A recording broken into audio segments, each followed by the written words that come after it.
రాష్ట్ర స్వర్ణకార సంఘ working president Brahmasri Pakki Kondababu మీడియాతో మాట్లాడుతూ ఈరోజు విశాఖ నగర స్వర్ణకార సంఘం అధ్యక్షులుగా, కార్యదర్శిగా, కోశాధికారిగా నూతన కమిటీ ఎన్నుకోవడం జరిగింది.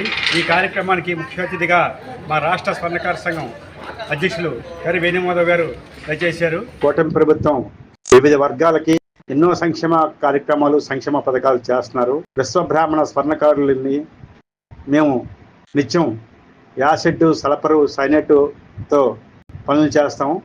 మాకు 50 ఏళ్ళకే దృష్టిలోపం, ఆయాసం, దగ్గు ఇలాంటి వ్యాధులు వస్తాయి కాబట్టి మాకు 50 ఏళ్ళకే పెన్షన్ ఏర్పాటు చేస్తామని చెప్పి కూటమి ప్రభుత్వం మాకు హామీ ఇచ్చింది. అలాగే గోల్డ్ అప్రైజర్లుగా మా విశ్వబ్రాహ్మణ స్వర్ణకారులనే తీసుకుంటామని కూడా ప్రభుత్వం మాకు ఆనాడు హామీ ఇచ్చారు. అలాగే మంగళసూత్రాలు, తాలిబొట్లు తయారు చేసే హక్కు మా విశ్వబ్రాహ్మణ స్వర్ణకారులకు ఇస్తామని కూడా చెప్పారు. మత్స్యకారులకు 20,000 రూపాయలు ఇస్తున్నారు. ఆటో డ్రైవర్లకి 15,000 రూపాయలు ఇస్తున్నారు. స్వర్ణకారులకు మాత్రం ఎటువంటి లబ్ధి చెందే కార్యక్రమాలు ఏమీ చేయట్లేదు. ఇకనైనా కూటమి ప్రభుత్వం మా స్వర్ణకారులను ఆదుకోవాలని, సంవత్సరానికి 20,000 రూపాయలు ఇవ్వాలని, అలాగే బీసీ చట్టం అన్నారు.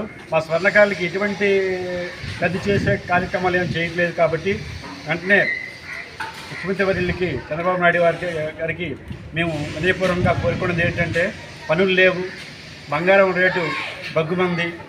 ఈ బగ్గుమని దీనిలో మాకు పనులు లేక ఈ మంటల్లో కాలిపోతున్నాం. ఎన్నో కుటుంబాలు ఆత్మహత్యలు చేసుకున్నాయి.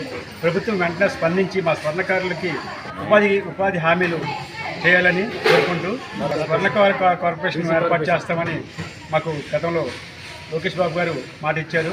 ఎంత త్వరగా అయితే అంత త్వరగా చేయాలని వినయపూర్వకంగా కోరుకుంటూ సెలవు తీసుకుంటాం.